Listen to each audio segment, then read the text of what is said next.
Carlos Alberto Montaner, mi invitado de esta noche, analista, escritor y por supuesto colaborador de CNN, además presidente del Inter-American Institute for Democracy. Carlos Alberto, comencemos en Venezuela. El ganador para muchos este año en Venezuela ha sido el presidente Nicolás Maduro.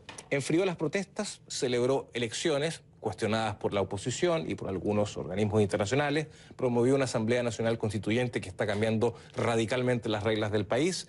Básicamente está ahorcado por la situación económica producto del problema de falta de productividad que tiene el país y también de las sanciones que según algunos ya están teniendo algunos efectos. Y ciertamente que si bien políticamente es ganador, está con problemas bastante complicados. ¿Cuál es tu visión, tu lectura de lo que ha pasado este año en Venezuela? Yo creo que la oposición ha quedado bastante debilitada, pero creo que el gobierno también ha quedado muy debilitado y ha quedado muy dividido. Los dos grupos están muy divididos, el gobierno y la oposición. En el gobierno se sabe que una cosa es Maduro y otra cosa es Cabello y una cosa es el señor Tarek William Saab y otra diferente es aquel grupo de generales que se dedican al narcotráfico. Yo creo que hay un problema muy serio de división en el poder venezolano. ¿Y esta división es para qué? Porque tú crees que algunos están dispuestos a perpetuarse en el poder a como dé lugar y hay otros que quizás buscan una salida consensuada con la oposición. ¿Cuál es la tesis de esta división? ¿Por qué? Bueno, porque hay unos que no tienen hacia dónde ir, no tienen hacia dónde escapar. Entonces se quieren mantener en el poder a cualquier precio y a cualquier costo. Y hay otros que están dispuestos a buscar un tipo de negociación porque saben que ellos no peligran en un cambio político que sea de alguna manera consensuado.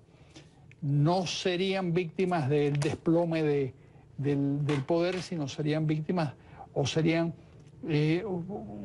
actores en el cambio de poder, pero no caerían los escombros de la República sobre ellos, que es lo que sucedería en el caso de que Maduro se mantuviera sin la menor voluntad de cambio. ¿Por qué la oposición pierde la calle?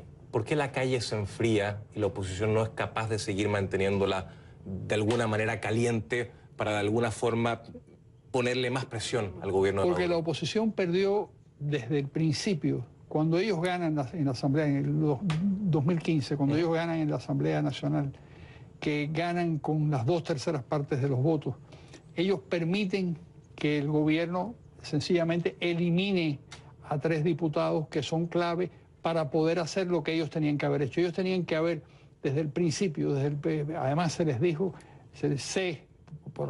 Claro, pero nunca pudieron obtener ese quórum calificado que le faltaba para tener esos 3 diputados y tener, digamos... No, pero si lo tenían desde el principio. Es decir, si ellos no hubieran aceptado, si hubieran presentado desde el primer momento un enfrentamiento con el gobierno y un enfrentamiento donde hubieran pedido todas las cosas que tenían que pedir en ese momento y hubieran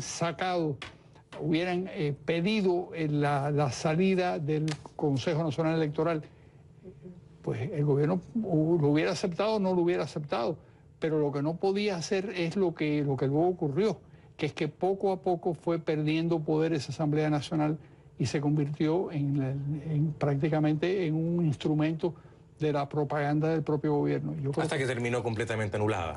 Exacto. Yo creo que Maduro ha salido ganando en la medida en que parecía derrotado, claro, absolutamente derrotado. En medio de las protestas parecía con mucha presión y derrotado. Pero antes de venir para acá, estuve viendo un email o un Twitter de Francisco Palmieri, que es la persona del Departamento de Estado más importante, para América Latina, quiero decir. Sí. Y Palmieri decía que estaban listos para apoyar a Venezuela en el tema de la provisión de comida y de medicinas. Es decir, la ayuda humanitaria norteamericana estaba dispuesta a hacer todo lo que fuera necesario para sacar al país de la situación en la que se encontraba. Pero si el gobierno no lo acepta, pues, y además alegan cualquier cosa, eso lo que hará es desacreditar mucho más al gobierno. En 30 segundos, Carlos Alberto, porque tenemos muchos temas y mucha tela que cortar en esta entrevista esta noche, ¿cuál es la principal crítica a su juicio que se le puede hacer a la oposición este año? Haber, por ejemplo, convalidado las elecciones, haberse presentado en las elecciones que organizó las regionales y en las de la Asamblea Constituyente, Nacional Constituyente. Sí, no haber sido más firme. Yo creo que la principal crítica es no haber sido mucho más firme en las demandas al gobierno, no haber respondido a esos decenas de muchachos muertos que salieron a las calles a protestar, convocados por la propia oposición. ¿Tienes esperanza en estas negociaciones que están teniendo lugar en la República Dominicana y que prosiguen ahora en el mes de enero? Yo creo que no tengo muchas esperanzas en... O sea, ¿te parece que el gobierno se está prestando? Se está prestando porque le conviene ganar tiempo. Ante la comunidad internacional, porque quiere ganar tiempo. Claro, y además la oposición al mismo tiempo no quiere parecer intransigente. Inflexible, claro. Inflexible y está participando. Pero en ese juego de doble cara que tienen los dos bandos, yo creo que la oposición acaba por perder. Carlos Alberto, tenemos que cambiar de tema. México, nuevamente, el país más violento del mundo. 175.000 asesinatos en lo que va del año hasta el mes de noviembre.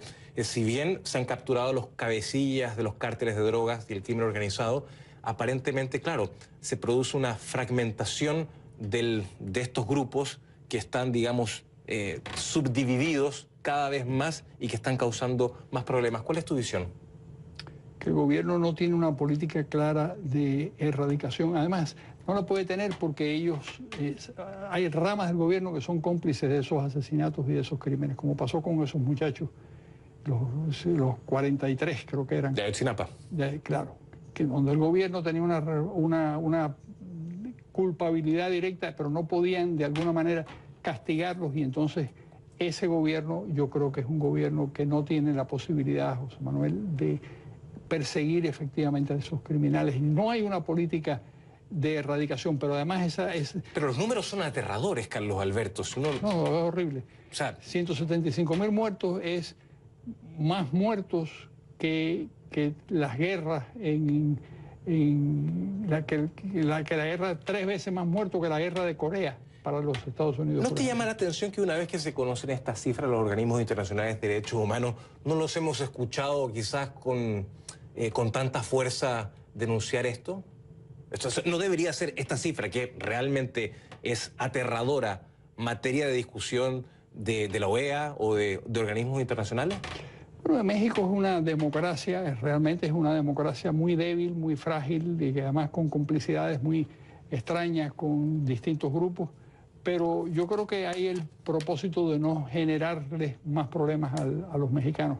Problemas que se van a agravar si como si todo parece indicar, Andrés Manuel López Obrador es el próximo presidente de México. Los problemas todos se van a agravar. Representando a Moreno, a su partido político, y ciertamente que, bueno, veremos cuáles son las cartas que va a tener el Partido Revolucionario Institucional y el Partido de Acción Nacional, que se ha aliado con el PRD, el Partido de la Revolución Democrática, al que en su día perteneció Andrés Manuel López Obrador. Te voy a preguntar sobre el NAFTA, si crees que va a fracasar, si crees que va a prosperar, negociaciones que están pendientes, pero me lo vas a contestar al regreso de la publicidad. Marcamos la primera pausa, pero antes les recuerdo que pueden dejar sus comentarios en nuestra página de Facebook, facebook.com/conclusionesCNN, también en mi cuenta en Twitter, que es @JosemanuelCNN, @JosemanuelCNN, y utilicen, por favor, la etiqueta de esta noche, que es #ConcluLatam, #ConcluLatam.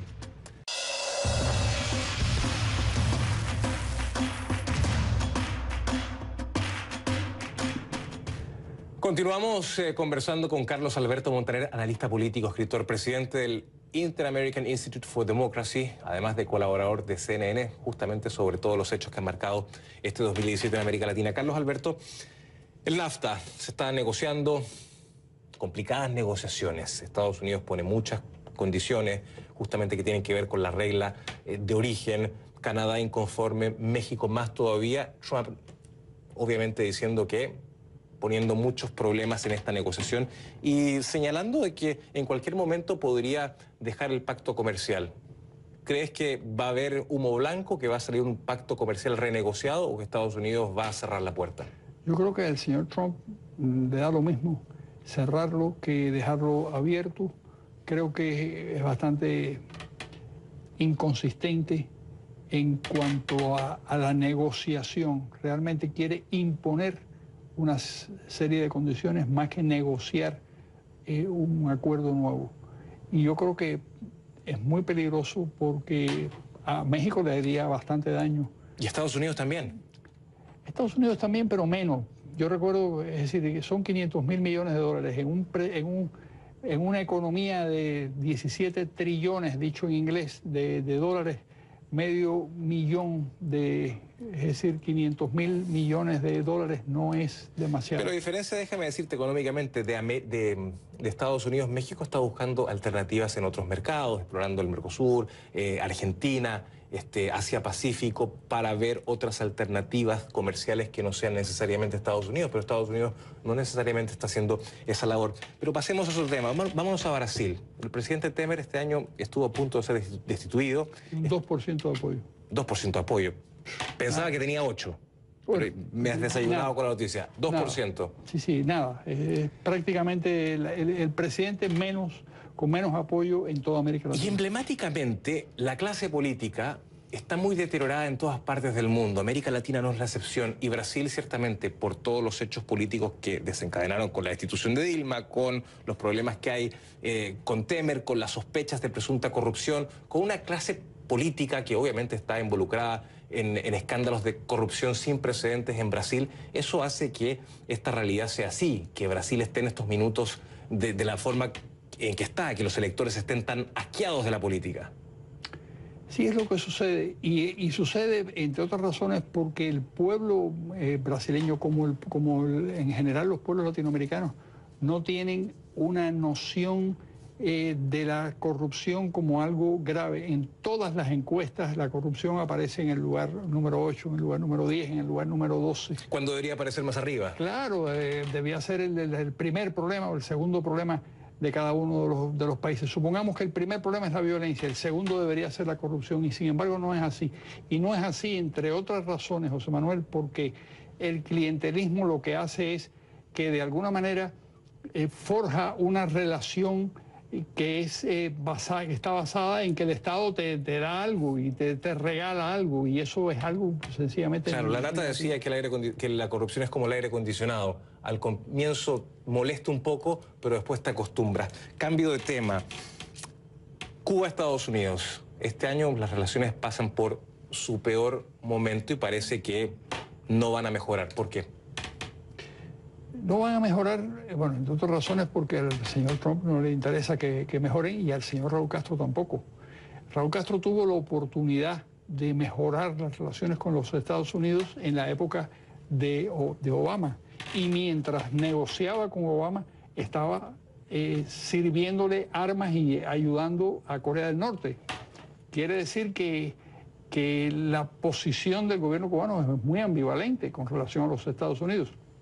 De la misma manera que mientras negociaba con Obama estaban atacando acústicamente a los diplomáticos y estaban molestando. Hay 2 diplomáticos que tienen sordera permanente, o sea que no es una cosa de juego, es una cosa realmente muy grave lo que ha pasado ahí. Y yo creo que el gobierno cubano no tiene ningún interés, y el gobierno de Trump tampoco, así que de ahí las cosas no van a pasar de otro modo. El tiempo en televisión se hace extremadamente corto. Nos quedó en el tintero PPK, pero lo hemos conversado a partir de esta semana y ha pasado recientemente. Argentina, Macri se ha consolidado como una alternativa de gobernabilidad, claro, tras años de kirchnerismo y de peronismo, con una muy buena elección legislativa. Cristina Fernández con sus problemas judiciales, lo decíamos a comienzo del programa. Chile ganó Sebastián Piñera y se impuso frente al actual oficialismo. También hay un tema de gobernabilidad interesante. Y las elecciones en Honduras, que bueno, fueron bastante polémicas, reñidas, y seguirán siendo tema, por supuesto, Carlos Alberto Montaner el próximo año. Gracias a Carlos Alberto Montaner, analista, escritor y colaborador de CNN, por estar con nosotros. Y ya regresamos con más del polémico e impredecible, siempre con un tuit exclusivo dispuesto a bullir a las redes. Repasamos el primer año en la presidencia de Donald Trump.